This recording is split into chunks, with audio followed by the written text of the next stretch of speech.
today's video, I'll be helping you to find your perfect wedding dress.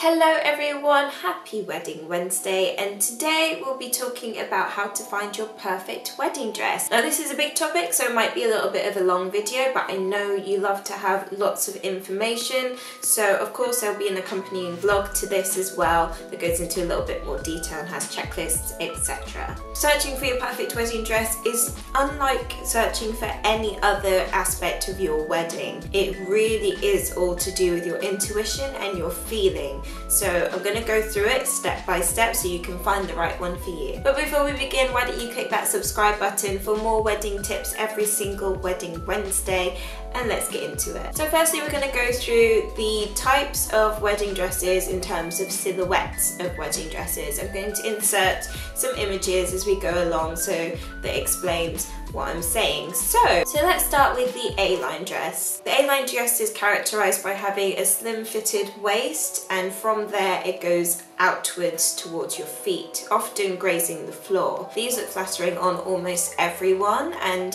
are very common in wedding dresses. The next body shape is the mermaid, or trumpet, some people call it as well. This is when the body is fitted to your waist, goes around your hips, and from the knees downwards goes outwards again, kind of like a mermaid's fin. Next we have the sheath shape, which is characterised by being straight up and down. So it skims over your waist and your hips all the way down to the floor. It's a very straight style, very sleek style, and will definitely show off a nice figure. Next we have the ball gown style, which is characterised by its poofy appearance. You might also refer to this as a princessy dress style. It is very Disney princess, that fit to your body and poof out from your waist to have this really princessy look. And finally we have the short style, and this is characterised by having a skirt that is shorter than your knees. If you have gorgeous legs that you want to show off, then a short style is definitely for you. You also have separates, which isn't a wedding dress style in itself, but it is a very common way of dressing nowadays.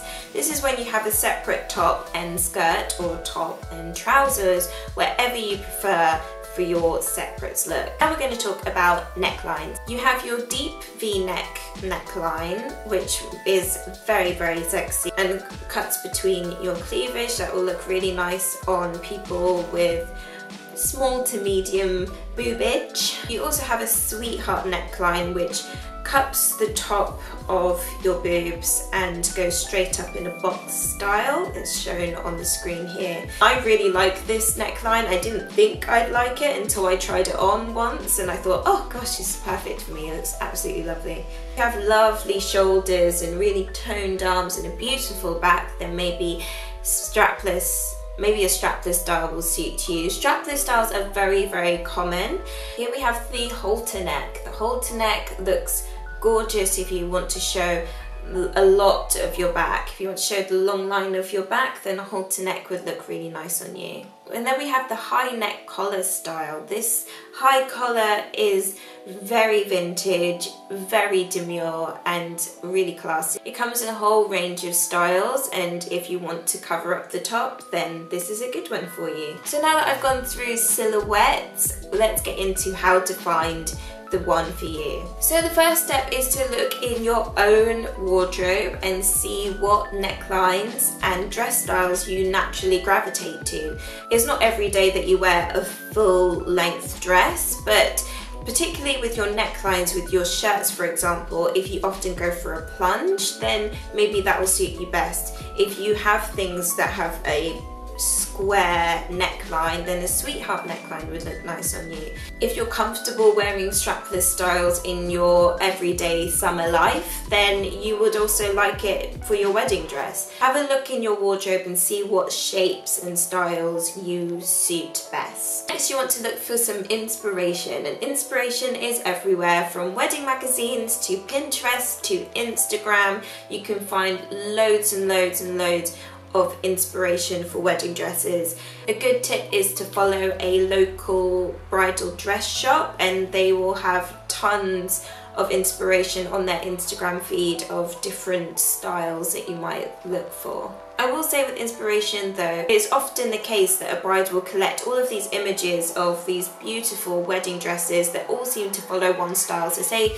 she really likes mermaids, she really likes the look of a mermaid dress style. In my experience, even though she's collected all of these mermaid styles, she does end up buying a sheath style. It just really depends on how you feel in the dress. This is why this is different to sourcing any other supplier or element of your wedding, because it's all to do with how you feel. It's really indescribable when you find the dress that best fits you, but I will say that you should still look for inspiration just to give you an idea of the kinds of patterns and maybe the colour. So maybe you want white, or maybe you want ivory, or maybe you want a champagne colour, or maybe a completely different colour, maybe the type of materials that you like the look of. Just gather some inspiration for your own peace of mind, but don't be beholden to it. The next step is to approach a local bridal studio or approach a wedding dress designer that you really like.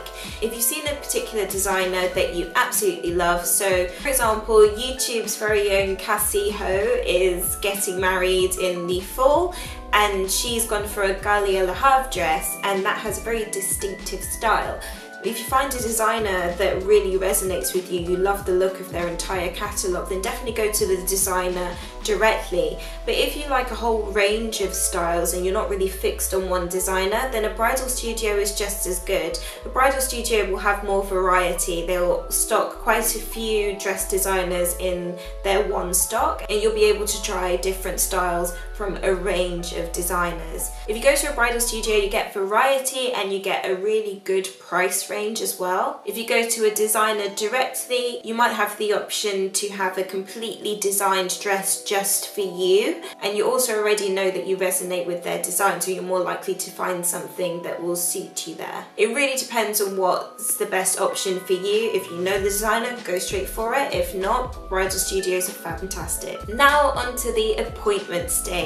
When you set a bridal appointment, sometimes they ask for a fee. This is just to book your appointment in place, and that will be redeemable on the dress you decide to buy if you decide to buy from them. Getting an appointment booked in can often incur quite a long waiting list, especially if you're looking for a weekend slot. So I would advise that you approach a bridal studio well in advance. You need enough time to get on their waiting list, to get your appointment, to choose a dress, and to have all of those alterations, fittings done as well. So I would recommend approaching a bridal studio or designer around 7 to 6 months before your wedding. Once you've booked your appointment, I recommend that you round up 1 or at most 2 people to bring with you. Some bridal studios actually have a restriction on how many people you can bring, but I really don't advise bringing more than 2, because it can just become a whole debate of what people think, instead of you focusing on how you feel in the dress and how you think you look in that dress. It's really important that your opinion supersedes all else.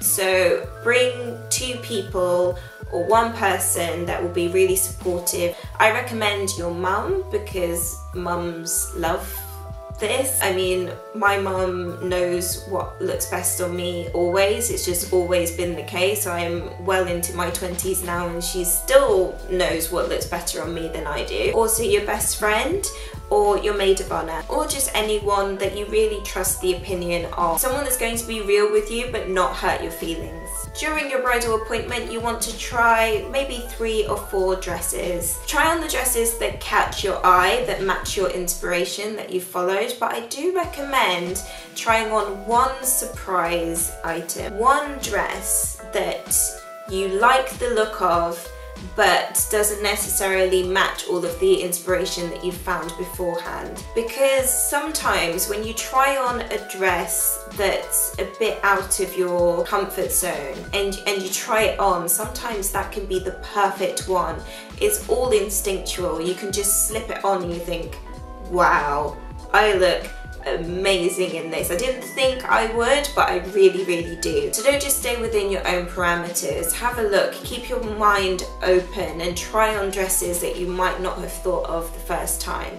I'd also advise that you get the people at the studio to help you here. I've worked with some really fabulous bridal dress shops that just have such expertise on how to dress your shape and how to flatter you properly, and what colours would match your skin tone, what style of dress would match your wedding style, all of these sorts of things. They are the experts for a reason, so do lean on them, do ask them what they think you would look best in and help guide you to the wedding dress shapes that would best suit you. And that's it, that's my little guide on how to find your perfect wedding dress. I hope you find this helpful. In the comments below, let me know who is your favourite wedding dress designer. I'm really curious. I might let you know mine in the comments below too.